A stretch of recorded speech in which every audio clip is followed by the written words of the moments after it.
जय गुरु जी, शुक्राना गुरु जी। संगत जी, गुरु जी का अनंत अनंतम शुक्राना। ओम नमः शिवाय, शिव जी सदा सहाय। ओम नमः शिवाय, गुरु जी सदा सहाय।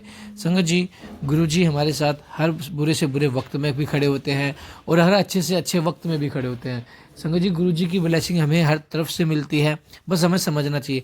संगत जी, दुख आए तो समझो कि गुरु जी ने हमारे बुरे कर्म काट दिए हैं और हमें आने वाले समय के लिए अच्छा समय गिफ्ट में ब्लेस कर दिया है। और संगत जी, सुख आए तो समझो गुरु जी हमसे बहुत खुश है, हमारे अच्छे कर्मों का हमें फल दे रहे हैं और हमें अच्छी अच्छी ब्लेसिंग दे रहे हैं। गुरु जी हमें अपने अपार कृपा से हमें अच्छे जीवन जीने का आनंद दे रहे हैं। तो संगत जी, शिव पुराण का पाठ गुरु जी ने जो बताया कि शिव पुराण का पाठ करो, और आंटी जी इतनी प्यारी सेवा करती हैं। तो संगत जी, शिव पुराण के पाठ की एक बहुत ही अलग महत्वता है। संगत जी, यह आपके जीवन के सभी कष्टों को खत्म कर देगा, आपको एक न्यू लाइफ ब्लेस करेगा। आइए सत्संग को शुरू करते हैं गुरु मंत्र जाप से। पाठ को ओम नमः शिवाय, शिव जी सदा सहाय। ओम नमः शिवाय, गुरु जी सदा सहाय। जय गुरु जी। पाठ है शिव पुराण का आंटी जी के द्वारा। जय गुरु जी। अष्टमोध्याय। 8वां अध्याय। देवराज इंद्र विष्णु तथा वीरक आदि के साथ तारकासुर का युद्ध। ब्रह्मवाच। ब्रह्मा जी बोलते हैं, इति ते वर्णित स्तात देव दानव सैन्यो संग्राम स्थूमुलतीव तत्प्रभवो शृणु नारद एवं युद्धे तितुः मुलेः देव दानव संक्ष्य तारकणेव देवेन्द्रः शकत्य परमेह स सद्यः पपात नागस्य धरणाय मूर्छितो भवत् परम कश्मलमापदे वज्रधारी सुरेश्वर तथैव लोकपाः सर्वे सुरेश बलवत्तरे प्राजितारण्ये तात महारन विशारदे। ब्रह्मा जी कहते हैं, हे तात, हे नारद, इस प्रकार मैंने देव दानव सेनाओं के साथ सेनाओं के भयंकर युद्ध का वर्णन किया है। अब दोनों सेनाओं के सेनापतियों कार्तिक और तारकासुर के युद्ध का वर्णन सुनिए। इस प्रकार देव दानव के लिए विनाशकारी घोर संग्राम में तारकासुर ने परम शक्ति अस्त्र पर अस्त्र द्वारा इंद्र पर प्रहार किया, जिससे घायल होकर वे उसी क्षण हाथी से गिर पड़े तथा मूर्छित हो गए। वज्र धारण करने वाले इंद्र को उस समय बहुत कष्ट हुआ है। तात उसी प्रकार अति बलवान तथा महारण में प्रवीण असुरों ने सभी लोकपालों को भी पराजित कर दिया। अन्येपि निर्जरा दैत्य युद्ध मान्य पराजिता असहंतो ही ते तेजसा पलायन परायणा। युद्ध करते हुए दूसरे देवगण भी दैत्यों से पराजित हो गए और उनके तेज को न सहन करने के कारण इधर उधर भागने लगे। जग जुर्ह सुरस्ता जहिनी सकृतो अधमः सेनादम प्रकुर्वन्तः कोलाहल प्रहाणा अस्मिन् अंतरे तत्र वीरभद्र रुषान्विता असाद गणैर्वीरस्तारकं वीरमानिनं निर्जानं पृष्ठता कृत्वा शिवकोपोद्भवो बलि तत्समुखो विभुवनवाथ योद्धकामो गणाग्रही। तदा ते प्रमथा सर्वे दैत्यस्य परमोत्सवः युयुधो संयोगे निनाथं प्रसक्तः महारणे त्रिशूल श्रेष्ठभिः पाशे खड्गे परशु पट्टिशः निजोगुनुः समरेन् अन्योन्यम् रणे रण विशारदः तारको वीरभद्रेण स त्रिशूलहातोः भृशं पपात सा भूमो क्षणं मूर्छा प्रलुप्ततः उत्थाय स धृतं वीरस्तारको दैत्य सतमः लब्ध संज्ञो बलाच्छक्त्यः वीरभद्रं जगान ही वीरभद्रस्तथा वीरो महातेजा ही तारकम जगान त्रिशिखनाशुः घोरेण निशितेन तम। इस प्रकार सफल उद्योग वाले विजयी असुर गर्जना करने लगे तथा सिंहनाद करते हुए कोलाहल करने लगे। इसी समय क्रोधित हो उठे वीरभद्र अपने को वीर मानव तारकासुर की और प्रक्रमी गणों के साथ आए। शिवजी के कोप से उत्पन्न बलवान वीरभद्र देवगणों को अपने पीछे करके स्वयं गणों के आगे होकर युद्ध की इच्छा से तारकासुर के सामने आ गए। उसी समय वे सभी प्रमथ गण एवं दैत्य उत्साहित होकर उस रण स्थल में एक दूसरे को प्रहार करके युद्ध करने लगे। रण में कुशल वे एक दूसरे पर त्रिशूल रिष्टि पाश खड़ग परशु एवं पटिश से प्रहार करने लगे। वीरभद्र ने उस तारक को त्रिशूल से अत्यधिक आहत कर दिया और वह क्षण भर में मूर्छित हो गया और भूमि पर सहसा गिर पड़ा। इसके बाद उस दैत्य श्रेष्ठ तारक ने मूर्छा त्याग कर बड़ी शीघ्रता से उठकर वीरभद्र पर शक्ति से बलपूर्वक प्रहार किया। प्रक्रमी तथा महातेजस्वी वीरभद्र ने अपनी घोर त्रिशूल से शीघ्र ही उस तारकासुर पर प्रहार किया। सोएपि शक्त्या वीरभद्रं जगान समरे ततः तारको द्वितिजाधीश प्रबलो वीरसमतः एवं संयुध्यमानो तो जगन्तुश्चेतरं नानास्त्र शास्त्रे समरे रण विद्या विशारदो तयो महात्मनास्त्र द्वन्द्व युद्धमुभूततः सर्वेषां पश्यतामेव तुमुल रोमहर्षणं ततो भेरी मृदंगस्य पटहान गोमुखा विनय दुर्विता वीरे शरणवितां सुभायनकः युधातेस्तिनदो प्रहारे जर्जरी कृतो अन्योन्यः मति सरब्दो तो बुधाग्र काविव। एवं दृष्ट्वा तथा युद्धं वीरभद्रस्य तेन च तत्र गत्वा वीरभद्रं वोचस्त्वं शिवप्रियः। नारदोवाच वीरभद्र महावीर गणानाम् अग्रणी भवान् निवतरस्व रणादस्म द्रोचते न वदस्तत्वः। एवं निशम्य त्वदाक्यं वीरभद्रो गणाग्रही अवदत्स रुषाविष्टस्त्वां तथा तु कृतांजलिः।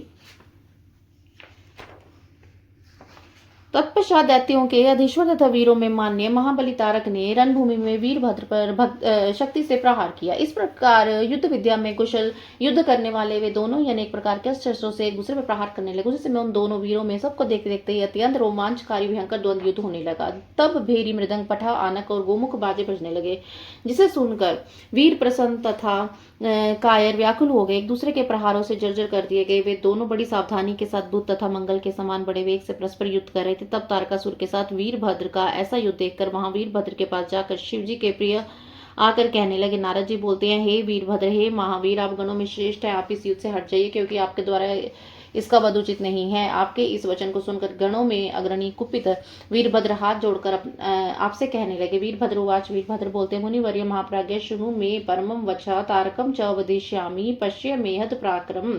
आनयन्ति च ये वीरा स्वामिनं रण संसदि, ते पापिनो महाकलिबा विनिश्यन्ति रणं गताः। अस्वदित्तं प्राप्नुवन्ति तेषां च निर्यो ध्रुवं, वीरभद्रो हि विज्ञः नावाच्यस्ते कदाचन। शास्त्रास्त्रेभिर्गन्धः ये रणं कुर्वन्ति निर्भया, इह मूत्रप्रशस्यस्ते लभन्ते सुखमुदितं।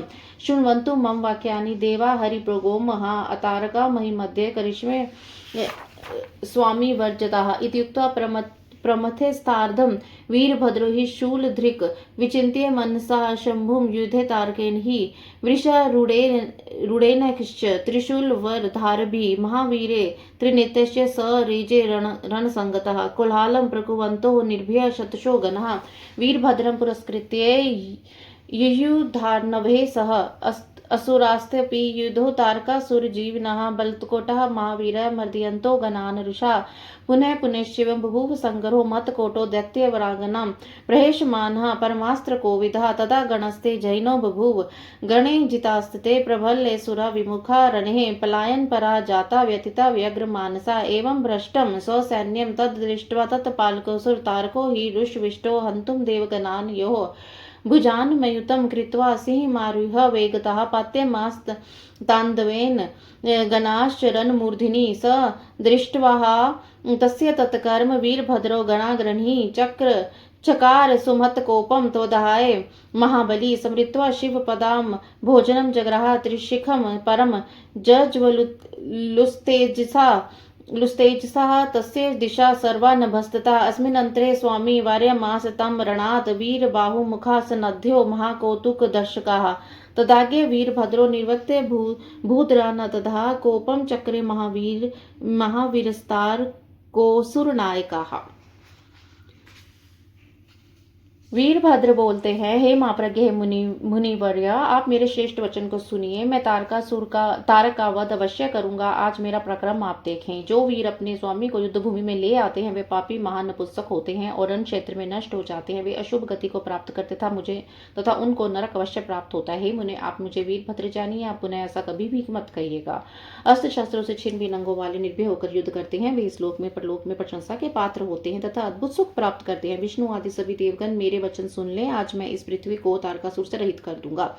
ऐसा कहकर त्रिशूल धारण किए हुए वीरभद्र प्रमथ गणों को साथ लेकर मन में शिवजी का स्मरण कर तारकासुर के साथ युद्ध करने लगे। वृषभ पर बैठे हुए उत्तम त्रिशूल धारण किए हुए तथा 3 नेत्रों वाले अनेक महावीरों के साथ रण में विद्यमान वीरभद्र शोभित हो रहे थे। सैकड़ों गण वाले कोलाहल करते हुए वीरभद्र को आगे करके निर्भय हो दानवों के साथ युद्ध करने लगे। इस प्रकार तारकासुर के अधीन रहने वाले बलवन्त महावीर राक्षस भी क्रोध में भरकर गणों का मर्दन करते हुए युद्ध करने लगे। इस प्रकार उन दैत्यों के साथ गणों का बड़ा विकट संग्राम बार बार होने लगा। उस समय अस्त्र चलाने में कुशल गण एक दूसरे को प्रशित करते हुए विजयी हो गए। तब प्रबल गणों से पराजित हुए दैत्य रणभूमि से विमुख हो दुखी एवं व्याकुलचित होकर भागने लगे। इस प्रकार अपनी सेना को व्यथित तथा प्रंग मुख देखकर तारकासुर क्रोधित हो देवताओं को मारने के लिए चला। वह 10,000 भुजा धारण करके सिंह पर आरूढ़ हो बड़े वेग से देवताओं तथा गणों को युद्ध में गिराने लगा। तब गणों के मुखिया महाबली वीरभद्र ने उसके इस कर्म को देखकर उसके वध के लिए अत्यधिक क्रोध किया। उन्होंने शिवजी के चरण कमलों का स्मरण करके श्रेष्ठ त्रिशूल ग्रहण किया और उसके तेज से सभी दिशाएं और आकाश चलने लगे। इसी अवसर पर महान कौतुक दिखाने वाले स्वामी कार्तिकेय ने उन्हें वीर बाहुवादी गणों को युद्ध भूमि से हटा दिया। उनकी आज्ञा से वीरभद्र रणभूमि से वीरित हो गए। तब असुर नायक तारकासुर ने महाक्रोध किया। चकारवान वृष्टिम च सुरोपरित्वादुसर ततो हसिसुरासदो नानास्त्रण कोविदाः। अनेक अस्त्रों को चलाने वाले तथा युद्ध में कुशल एवं तारकासुर शीघ्र ही देवताओं को पीड़ित करके उनके ऊपर बाण वृष्टि करने लगा। एवं कृत्वा महातकरम तारको सुरपालकः सर्वविषामी देव नाम शक्यो बलिनाम वरहा। इस प्रकार असुरों का पालन करने वाला एवं बलवानों में श्रेष्ठ व तारक ऐसा युद्ध रूप महान कर्म करके देवताओं में अजय हो गया। एवं निहन्य मनस्तान दृष्ट्वा देवान भयाकुलान कोपम कृत्वा रण्याशुः सनदो भवदच्युत। इस प्रकार असुरों के द्वारा मारे जाते हुए तथा भयभीत उन देवताओं को देखकर विष्णु क्रोध करके युद्ध के लिए शीघ्र उदित हो गए। चक्रम सुदर्शनम शांघम धनुराद्य सायुध अभिध्यो महादैत्यम रणाय भगवान हरि। भगवान विष्णु सुदर्शन चक्र शांग धनुष तथा अन्य अस्त्र धारण करण हेतु महादैत्य तारक के सम्मुख पहुंच गए। ततः संभव द्वुधम हरितारक लोम हर्षन मित ग्रहम सर्वेशा पश्यतम मुनेः गदामुध्य स हरिजर्घनासुरमोजसा द्विधा चकारताम दैत्य स्त्री शखेन महाबली। तदंतर हे मुने सबको देखते देखते तारकासुर तथा विष्णु का रोमांचकारी अति भयंकर तथा घोर युद्ध होने लगा। विष्णु ने बड़े वेग के साथ गदा उठाकर असुर तारक पर प्रहार किया। महाबली तारक ने त्रिशिक से उसकी गदा के 2 टुकड़े कर दिए।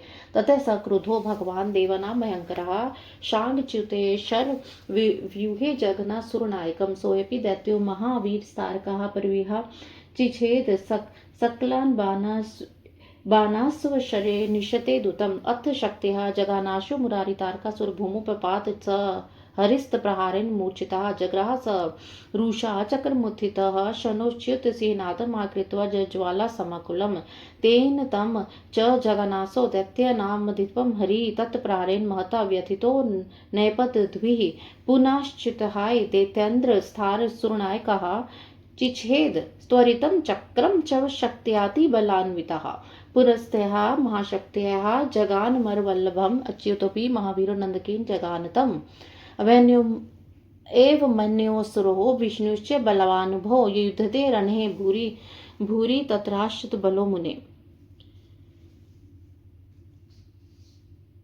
तब देवताओं को भेद देने वाले भगवान विष्णु अत्यंत क्रोधित हो गए और उन्होंने शांग धनुष से छोड़े गए बाणों से उस असुर नायक पर प्रहार करना प्रारंभ किया। शत्रु वीरों का हनन करने वाले उस महावीर तारकासुर ने भी अपने तीक्ष्ण बाणों से उनके समस्त बाणों को शीघ्रता से काट दिया। उसके बाद तारकासुर ने अपनी शक्ति से विष्णु पर शीघ्रता पूर्वक प्रहार किया। उसके प्रहार से मूर्छित होकर विष्णु पृथ्वी पर गिर पड़े। तब क्षण भर के बाद चेतना प्राप्त करके वे उठ खड़े हुए और उन्होंने महान सिंहनाद करके क्रोध के साथ जलती हुई अग्नि के समान तेजस्वी चक्र को धारण किया। विष्णु ने उस चक्र से दैत्यराज पर प्रहार किया और उस प्रहार से आहत होकर वह पृथ्वी पर गिर पड़ा। बलशाली उस असुर नायक दैत्यराज तारक ने पुनः उठकर बड़ी तेजी के साथ अपनी शक्ति से सुदर्शन चक्र को काट दिया और उसी महाशक्ति से देवताओं के लिए प्रिय अच्युत पर प्रहार किया। तब महावीर विष्णु ने भी नंदक नामक खड़ग से उस पर प्रहार किया है। मुने इस प्रकार अशीन बल वाले बलवान विष्णु तारकासुर दोनों ही रण में दूसरे से घोर संग्राम करते रहे। इति श्री शिव महापुराणे द्वितीयां युद्ध संहितां चतुर्थे कुमारखंडे देव दैत्य सामान्य युद्ध वर्णम नाम अष्टमोध्याय। इस प्रकार श्री शिव महापुराण के अंतर्गत द्वितीय युद्ध संहिता के चतुर्थ कुमारखंड में देवों और दैत्यों का सामान्य युद्ध वर्णन नामक 8वां अध्याय पूर्ण हुआ। अथ 9वां अध्याय। ब्रह्मा जी का कार्तिकेय को तारक के वध के लिए प्रेरित करना, तारकासुर द्वारा विष्णु द्वारा इंद्र की भर्त्सना, पुनः इंद्रादि के साथ तारकासुर का युद्ध।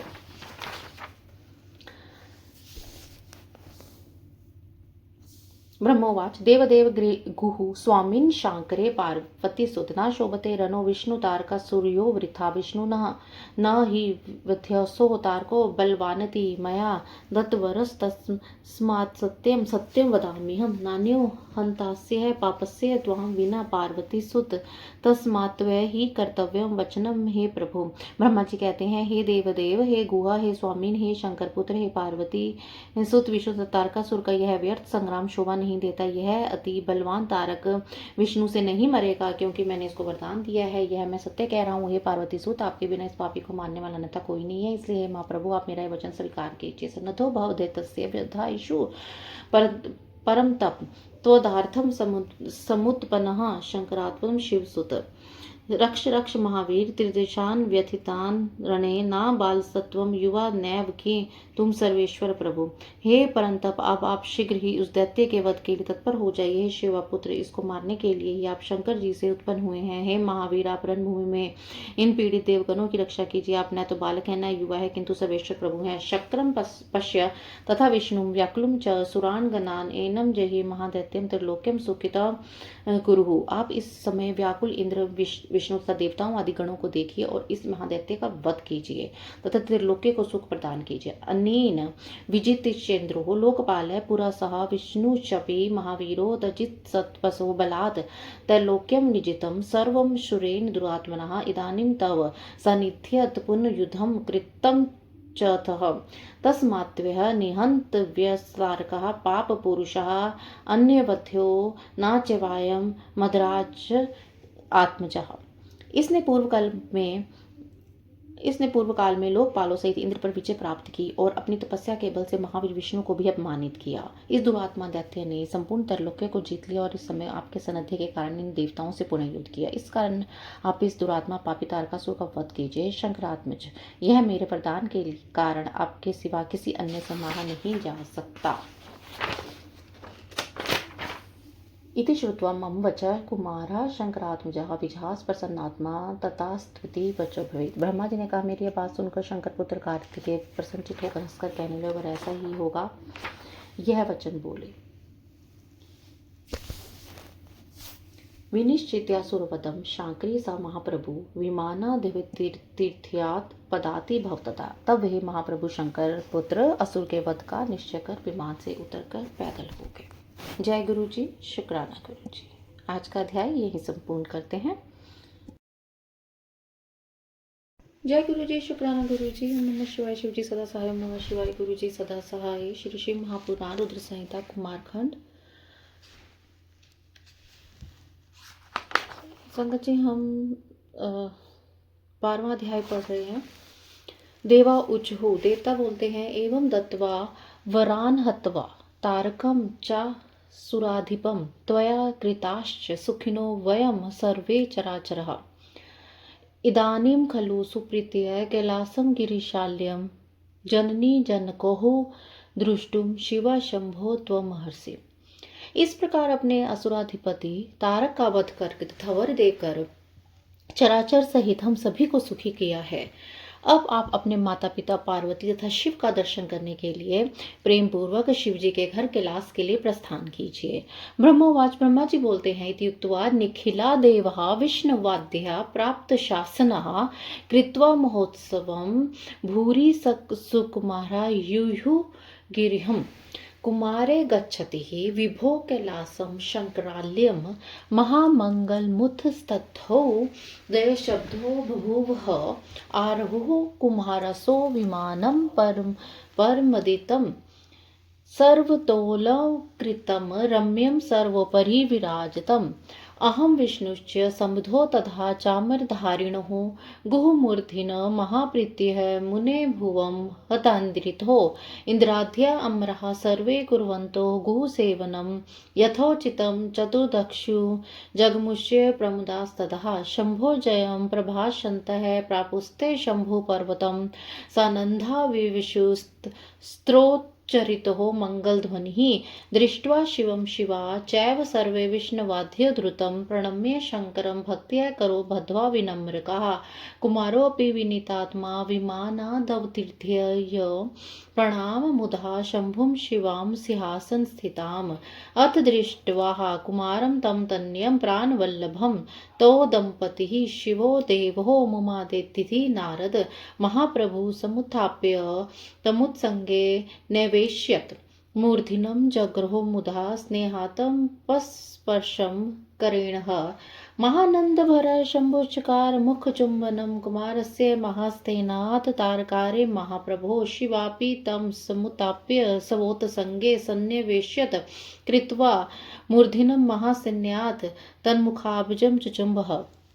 ब्रह्मा जी बोलते हैं, ऐसा कहकर विष्णु आदि सभी देवता कार्तिकेय की आज्ञा से बहुत बड़ा महोत्सव कर कुमार को लेकर कैलाश की ओर चले। सर्वव्यापक कार्तिकेय के कैलाश की ओर प्रस्थान करने पर महामंगलमय दिखाई देने लगा और जय जयकार का शब्द होने लगा। वे कुमार संपूर्ण रिद्धियों से युक्त सभी ओर से अलंकृत मनोहर तथा सर्वोपरि विराजमान विमान पर चढ़े।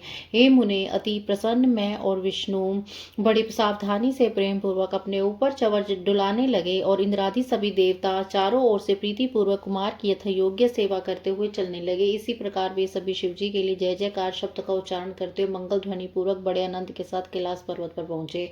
विष्णु आदि सभी लोग वहां शिवाशिव का दर्शन कर शीघ्रता से उन्हें भक्ति पूर्वक प्रणाम कर हाथ जोड़कर उनके सम्मुख सिर झुकाए हुए खड़े हो गए। विनीत आत्मा कुमार ने भी विमान से उतरकर सिंहासन पर विराजमान पार्वती जी को तथा शिव जी को प्रसन्नता पूर्वक प्रणाम किया। हे नारद, तब अपने प्राण प्रिय उस पुत्र कुमार को देखकर वे दोनों दंपति शिव पार्वती बहुत ही प्रसन्न हुए। महाप्रभु ने उन्हें उठाकर गोद में बिठाया, उनका प्रसन्नता पूर्वक सिर सूंघा और स्नेह पूर्वक हाथ से उनका स्पर्श किया। शिव जी ने अत्यधिक आनंद विभोर होकर तारकासुर के शत्रु उन महाप्रभु कुमार का मुख चूमा। इस प्रकार पार्वती ने भी उनको उठाकर गोद में ले लिया और उनका माथा सूंघकर मुखमंडल चूमा। तयोस्तदा महामोदो विवृतधीव नारद दंपत्यो शिवयुस्तात् भवाचारं प्रकुवतः तदस्तवः महानासिनाश्चर्य शिवालये जय शब्दो नमः शब्दो बभूवतीव सर्वथा ततः सुरगणः सर्वे विष्णुवाद्ये मुन्यस्ततः सुप्रणम्य मुधा शंभुं तुष्टुः सशिवं मुने। हे तात नारद, इस प्रकार लौकिक आचार करते हुए उन पति पत्नी शिव पार्वती को महान आनंद हुआ। उस समय शिव जी के घर में अनेक प्रकार के महान उत्सव होने लगे और चारों जय जयकार और नमः शब्द होने लगा। इसके बाद हे मुने, वे विष्णु आदि सभी देवता एवं मुनिगण प्रसन्नता पूर्वक शिव जी को प्रणाम करके उनकी स्तुति करने लगे। देवा उच्चु, देवता बोलते हैं, देव देव महादेव भक्तानां भयप्रद नमो नमस्ते बहुशः कृपाकर महेश्वरा अद्भुता ते महादेव महालीला सुख प्रदा सर्वेशाम शंकरम सताम दीन बंधो महाप्रभु। देवता बोलते हैं, हे देव हे महादेव हे भक्तों को अभय प्रदान करने वाले प्रभु, आपको नमस्कार है। हे महेश्वर, आप हम लोगों पर कृपा कीजिए। हे महादेव हे शंकर हे दीन बंधो हे महाप्रभु, आपकी लीला अद्भुत तथा सभी सज्जनों को सुख देने वाली है। वयम मूढ़धियाश्चाज्ञा पूजायाम ते सनातनम आह्वानम न जानिमो गतिम नैव प्रबोधतम गंगा सलील धाराय व धाराय गुणात्मने नमस्ते त्रिदेशाय शंकराय नमो नमः वृषाकाय महेशाय गणनां पतये नमः सर्वेश्वराय देवाय त्रिलोकपताय नमः सहत्रे जगतां नाथ सर्वेशं ते नमो नमः भत्रे कत्रे च तद्देवेश त्रिगुणेशाय शाश्वते विसंगाय परेशाय शिवाय परमात्मने निच प्रपचाय शुद्धाय परमाय व्यवाय च दंडहस्ताय कालाय पाशहस्ताय ते नमः वेद मंत्र प्रधानाय शत जीवाय ते नमः भूतं भव्यं भविष्यं च स्थावर जंगमं च यत् तव देहात् समुत्पन्नं सर्वथा परमेश्वर पाहि न सर्वदा स्वामी न प्रसीद भगवान प्रभो वयं ते शरणापन्नः सर्वथा महेश्वर परमेश्वर। हे प्रभु, हम मूर्ख बुद्धि तथा ज्ञानी लोग पूजन में आपके सनातन आह्वान को तथा आपकी अद्भुत गति को नहीं जानते हैं। गंगा जल को धारण करने वाले सबके आधार गुण स्वरूप आप देवेश्वर को नमस्कार है। आप शंकर को बार बार प्रणाम नमस्कार है। आप वृषभ ध्वज महेश्वर गणाधिपति को नमस्कार है। आप सर्वेश्वर एवं त्रिलोकपति देव को नमस्कार है। हे नाथ हे देवेश, सभी लोगों का सहार करने वाले सृष्टिकर्ता पोषण करने वाले त्रिगुणेश तथा शाश्वत आपको नमस्कार है। निसंग परमेश्वर शिव परमात्मा निष्प्रपंच शुद्ध परम अव्यय, हाथ में दंड धारण करने वाले, काल स्वरूप हाथ में पाश धारण करने वाले आपको नमस्कार है। वेद मंत्रों में प्रधान तथा सैकड़ों जीव वाले आपको नमस्कार है। हे परमेश्वर, भूत भविष्य वर्तमान तीनों काल तथा स्थावर जंगात्मक जो भी है वह सर्वथा आपके विग्रह से उत्पन्न हुआ है। हे स्वामी, हे भगवान, हे प्रभु, हम लोगों पर प्रसन्न होइए और सर्वथा हम लोगों की रक्षा कीजिए। हे परमेश्वर, हम लोग सभी प्रकार से आपके शरणागत हैं। शितिकंठाय रुद्राय स्वाहाकाराय ते नमः, अरूपाय स्वरूपाय विश्वरूपाय ते नमः, शिवाय नीलकंठाय चिता भस्मांगधारिणे नित्यम नील शिखंडाय श्रीकंठाय नमो नमः, सर्व प्रणत देहाय संयम प्रणताय च महादेवाय शर्वाय सर्वाचित पदाय च त्वं ब्रह्मा सर्वदेवानां रुद्राणां नीललोहिता आत्मा च सर्वभूतानां साख्य पुष्प पुरुष उच्यसे, पर्वतानां सुमेरु स्तवम नक्षत्राणां च चंद्रमः, ऋषीणां च वसिष्ठस्त्वं देवानां वासवस्ततः, ओंकारस्य सर्ववेदानां त्राता भव महेश्वर त्वं च लोकहितार्थाय भूतानि परिष्यंसि, महेश्वर महाभाग शुभाशुभ निरक्षक, अप्याय स्मान्वी देवेश कृतान्वेह वचनम तव, रूपकोटि सहस्रेषु रूपकोटि शतेषु त अंतम गंतुम न शक्तः सम देव देव नमस्तुते ते। सबके द्वारा शितिकंठ रुद्र एवं सवाहाकार रूप वाले आपको नमस्कार है। निराकार साकार विश्व रूप वाले आपको नमस्कार है। शिव नीलकंठ अंग में सदा चिता की भस्म धारण करने वाले नील शिखंड एवं श्रीकंठ आपको बार बार नमस्कार है। सबके द्वारा प्रणम्य देह वाले, संयम धारण करने वाले, कृपा करने वाले महादेव, सबके संहार कारक तथा सभी के द्वारा पूजित चरण वाले आपको नमस्कार है। आप सभी देवगणों में ब्रह्मा है, रुद्रों में नील लोहित तथा सभी जीवधारियों में आत्मा है। सांख्यमतः विलंबी आपको पुरुष कहते हैं। आप पर्वतों में सुमेरु, नक्षत्रों में चंद्रमा, ऋषियों में विशिष्ट तथा देवों में इंद्र हैं। आप सभी वेदों में ओंकार स्वरूप हैं। हे महेश्वर, हम लोगों की रक्षा कीजिए। आप लोक हित के लिए प्राणियों का पालन करते हैं। हे महेश्वर, हे महाभाग, हे शुभाशुभ को देखने वाले, हे देवेश, आपकी आज्ञा पालन करने वाले हम देवताओं की रक्षा कीजिए।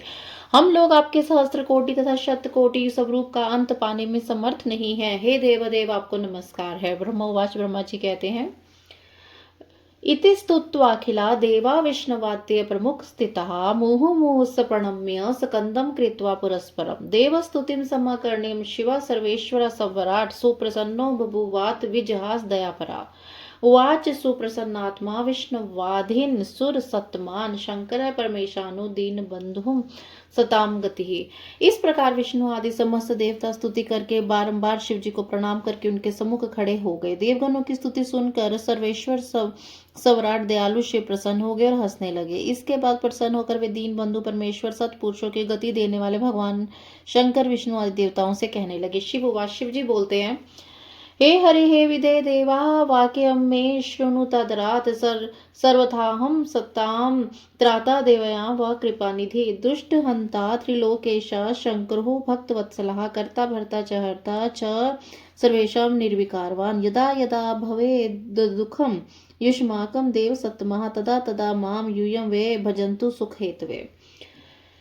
शिव जी बोले, हे हरे हे विधेय, हे देवगणों, आप लोग आदरपूर्वक मेरी वचन सुनिए। मेरा सब प्रकार सज्जनों का रक्षक, आप देवगणों के लिए दयानिधि, दुष्टों का संहार करने वाला, त्रिलोकेश, सबका कल्याण करने वाला, भक्त वत्सल, सबका कर्ता हर्ता भर्ता विकार रहित हूँ।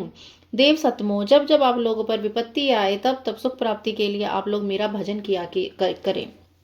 ब्रह्मवाच, ब्रह्मा जी बोलते हैं, इत्याग तदा देवा विष्णुवाद्या सुमेनेश्वरः शिवां प्रणम्य स शिवं कुमारं च मुदान्वितः कथयन्तो यशो रम्यं शिवो शंकरेश्च तत् आनन्दं परम प्राप्य सवधामनि ययुमिनः शिवोऽपि शिवः साधर्म सगणा परमेश्वरः कुमारेण युतः प्रीत्योवास तस्मिन् गिरो मुदा इत्येवं कथितं सर्वं कुमारं चरितं मुने शैवं च सुखदं दिव्यं किमनिच्छुत्रसु मिच्छसे।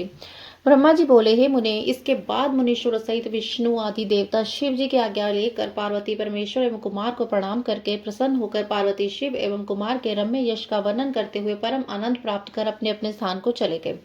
हे मुनि, शिव जी भी अपने गणों कुमार कार्तिक एवं पार्वती के साथ प्रीति पूर्वक आनंदित होकर उस पर्वत पर निवास करने लगे। हे मुनि, इस प्रकार मैंने कुमार कार्तिकेय का तथा शिव जी का संपूर्ण चरित्र जो सुख प्रदान करने वाला तथा दिव्य आप लोगों से कह दिया। अब क्या सुनना चाहते हैं? इति श्री श्री महापुराणे द्वितीयामृत संहितायां चतुर्थे कुमार खंडे स्वामी कार्तिक चरित्र गर्भित शिवा शिव चरित्र वर्णन नाम द्वादशोध्याय। इस प्रकार श्री श्री महापुराण के अंतर्गत द्वितीय रुद्र संहिता के चतुर्थ कुमार खंड में स्वामी कार्तिक चरित्र गर्भित शिवा शिव चरित्र नामक 12वां अध्याय पूर्ण हुआ। जय गुरु जी, शुक्राना गुरु जी। अथ त्रयोदशोध्याय, 13वां अध्याय, गणेशोत्पत्ति का आख्यान। पार्वती का अपने पुत्र गणेश को अपने द्वार पर नियुक्त करना, शिव और गणेश का वार्तालाप। सूतवाच, सूत जी बोलते हैं, तारकारिति ही श्रुत्वा वृत्तम अधुतमुत्तमम नारदा सुप्रसन्नोत प्रपच्छ प्रीततो विधिनम। सूत जी बोलते हैं, तारा के शत्रु कुमार के अद्भुत तथा उत्तम चरित्र को सुनकर प्रसन्न हुए नारद जी ने ब्रह्मा जी से प्रीतिपूर्वक पूछा। नारद उवाच, नारद जी बोलते हैं, देवदेव प्रजानाथ शिव ज्ञान निधे मया श्रुतम कार्तिक सद्वृत्ति ममृतादपि चौतमम अधुना श्रोतुमिच्छामि गणेशम वृत्तमुत्तमम तजनम चरितम दिव्यम सर्वमंगलम मंगलम। हे देवदेव, हे प्रजानाथ, हे शिव ज्ञान निधे, मैंने आपसे कार्तिकेय का अमृत से भी उत्तम चरित्र सुना है। अब मैं गणेश जी का उत्तम चरित्र सुनना चाहता हूँ। उनका जन्म एवं चरित्र अत्यंत दिव्य एवं तथा सभी मंगलों का भी मंगल करने वाला है। सूतवाच, सूत जी बोलते हैं, इत्यकर्णे वचस्तस्य नारदस्य महामुने प्रसन्न मानसो ब्रह्मा प्रत्युवाच शिवम स्मरण। सूत जी बोलते हैं, उन महामुनि नारद का यह वचन सुनकर ब्रह्मा जी प्रसन्नचित हो गए और शिव जी का स्मरण करते हुए कहने लगे। ब्रह्मोवाच, कल्प भेदाद गणेशस्य जनहि प्रोक्ता विधे परात शनि दृष्टम शिरश्छन्नम संचितम गाजमानम। ब्रह्मा जी कहते हैं, कल्प के भेद से गणेश जी का जन्म ब्रह्मा जी से भी पहले कहा गया है। एक समय शनि की दृष्टि पड़ने से उनका सिर कट गया और उस पर हाथी का सिर जोड़ दिया गया। इदानीं श्वेत कल्पोक्तः गणेशोत्पत्ति रुच्यते यत्र छिन्नम शिरस्तस्य शिवेन च कृपालुना। और श्वेत कल्प में जिस प्रकार गणेश जी का जन्म हुआ उसे कह रहा हूं, जिसमें कृपालु शंकर जी के द्वारा उनका शिरच्छेदन किया गया था। संदेहो नात्र कर्तव्य शंकर सूति कृणमुने स ही सर्वाधिप शंभु निर्गुण सगुणोऽपि हि तलीलाखिलम विश्वम सृज्यते पाल्यते तथा विनाश्यते मुनि श्रेष्ठ प्रस्तुतम शृणु चादरात। हे मुने, शंकर जी सृष्टि करता है, इस विषय में संदेह नहीं करना चाहिए। वे सबके स्वामी हैं, वे शिव सगुण होते हुए भी निर्गुण हैं। हे मुनि श्रेष्ठ, उनकी लीला से ही इस विश्व का सृजन पालन संहार होता है और आदर पूर्वक प्रस्तुत चरित्र को सुनिए। उदाहिते शिवे चात्र कैलासम चागते सति केता चैव कालेन जातो गणपते भव एकस्मिन्नेव काले च जया च विजया सखी पार्वत्य च मिलित्वा वै विचारे तत्परा भवत्। रुद्रस्य च गणः सर्वे शिवसाज्ञापरायणा ते सर्वे पश्याम दियाश्च नंदी भृंगी पुरस्सरः प्रमास्ते हासंख्यता अस्मदीयो न कश्चन द्वारि तिष्ठन्ति ते सर्वे शंकराज्ञापरायणाः ते सर्वेप्यसिद्धिश्च तथापि न मिलेन मन एकस्य वास्मदीयो हि रचनीयास्त्वनघे। हे मुने, शंकर जी सृष्टि करता है, इस विषय में संदेह नहीं करना चाहिए। वे सबके स्वामी हैं, वे शिव सगुण होते हुए भी निर्गुण हैं। हे मुनि श्रेष्ठ, उनकी लीला से ही इस विश्व का सृजन पालन और संहार होता है। अब आदर पूर्वक प्रस्तुत चरित्र सुनिए। शिव जी के विवाह के उपरांत कैलाश चले जाने पर कुछ समय के बाद गणेश जी का जन्म हुआ। किसी समय पार्वती की सखियां जया तथा विजया पार्वती के साथ मिलकर विचार करने लगी। शिव जी की आज्ञा में रहने वाले नंदी भृंगी आदि अनेक और अन्य असंख्य प्रमथगण हैं। यद्यपि वे हमारे भी गण हैं, फिर भी शंकर जी की आज्ञा का पालन करने वाले वे सभी द्वार पर स्थित रहते हैं। स्वतंत्र रूप से हमारा कोई भी गण नहीं है। यद्यपि वे सब हमारे भी हैं, किंतु हमारा मन उनसे नहीं मिलता है। इसलिए अनिके, हमारा भी कोई स्वतंत्र गण होना चाहिए। अतः आप ऐसे गण की रचना कीजिए। ब्रह्मवाच ब्रह्मा जी कहते हैं, ब्रह्मा जी बोलते हैं, इत्युक्त्वा पार्वती देवी सखिभ्याम सुंदरम वच हितम मेने तदा तच्च कर्तुम समाप्य ध्यवस्यति ततः कदाचिन्म जताम पार्वत्यां वै सदाशिवः नंदिनं परिभतस्यार्थः जगाम गृहांतरम। जब सखियों ने यह उत्तम वचन पार्वती से कहा, तब उन्होंने उसमें अपना हित मान लिया और वैसा ही करने का प्रयत्न करने लगी। इसके बाद किसी समय जब पार्वती जी स्नान कर रही थी, उसी समय द्वार पर बैठे नंदी को डांट कर शंकर जी भीतर चले आए। आयंतम शंकरम दृष्ट्वा समय जगदम्बिका उत्स्थो मज्जति सा वे लज्जिता सुंदरी तथा। शिवजी को उसमें में आता हुआ देखकर स्नान करती हुई वे सुंदरी जगदम्बा लज्जित होकर उठ गईं। तस्मिन् वस्त्रे देवी कौतुकेनाति संयुता तदीं तदश्चैव हितं मेने सुखवयम्। एवं जाते तदा काले कदाचित् पार्वती शिवा विचन्त्य मनसा चेति परमा या परमेश्वरी मदीय सेविका कच्चिद वेशु भद्राकृति मदाख्य परम नान्य देख्या मात्रम चले दे। उस समय अत्यंत कौतुक से युक्त पर पार्वती को सखियों के द्वारा कहा गया यह वचन अत्यंत हितकारी सुखदायक प्रतीत हुआ। इसके बाद कुछ समय बीतने पर परमाया परमेश्वरी पार्वती ने मन में विचार किया कि मेरा भी कोई ऐसा सेवक होना चाहिए जो श्रेष्ठ तथा योग्य हो और मेरी आज्ञा के बिना रेखा मात्र भी इधर से उधर विचलित ना हो। विचार्येति च स देवी वपुषो मल संभवम पुरुषम निर्ममो सा तु सर्वलक्षण संयुतम सर्वावयव निर्दोषम सर्वावयव सुंदरम विशालम सर्वशोभाढ्यम महाबल पराक्रम वस्त्राणि च तथा तस्मै दत्त्वा सा विविधानि हि नानालंकरणं च ब्रह्माशिषमुन्नतमम् मत्पुत्रस्तवम दिवसी नान्य कजिदास्ति में अवमुक्त स पुरुषो नमस्कृत्य शिवम जगो। इस प्रकार विचार करके उन देवी ने अपने शरीर के मैल से सर्वलक्षण संपन्न, शरीर के सभी अवयवों से सर्वथा निर्दोष, समस्त सुंदर अंगों वाले, विशेष विशाल सर्वशोभा संपन्न एवं महाबली प्रक्रमी पुरुष का निर्माण किया। पार्वती ने उसे नाना प्रकार के वस्त्र, अनेक प्रकार के अलंकार तथा अनेक उत्तम आशीर्वाद देकर कहा, तुम मेरे पुत्र हो, तुम मेरे हो और यहाँ कोई दूसरा मेरा नहीं है। इस प्रकार कहे जाने पर उस पुरुष ने पार्वती को नमस्कार करके कहा। गणेश उवाच, गणेश जी बोलते हैं, किम कार्यम विद्यते तेहद करवाणी तवोदितम इत्युक्त्वा सा तदा तेन प्रत्युवाच सुतम शिवा। इसका आपका क्या कार्य है? मैं आपके द्वारा अदिष्ट कार्य को पूरा करूंगा। तब उनके द्वारा इस प्रकार कहे जाने पर पार्वती ने पुत्र से कहा। शिवा बोली, हे तात श्रुणु मदक्यम द्वारपालो भवाद में मत पुत्र स्तवम विदेहसी नान्यथा कश्चित अस्ति में विदा मदाग्यम सतपुत्र निवाय गृहणांतरम कोपी क्वापी हठात तत् सत्य मेतन्मयोदितम। शिवा बोलती हैं, हे तात मेरे वचन को सुनो, तुम आज मेरे द्वारपाल बनो, तुम मेरे पुत्र हो, केवल तुम मेरे हो, तुम्हारे अतिरिक्त यहाँ कोई मेरा नहीं है। हे सतपुत्र, मेरी आज्ञा के बिना कोई भी मेरे घर के भीतर किसी प्रकार के हट से बिना जाने पाए। हे तात, यह मैंने तुमसे सत्य कह दिया है।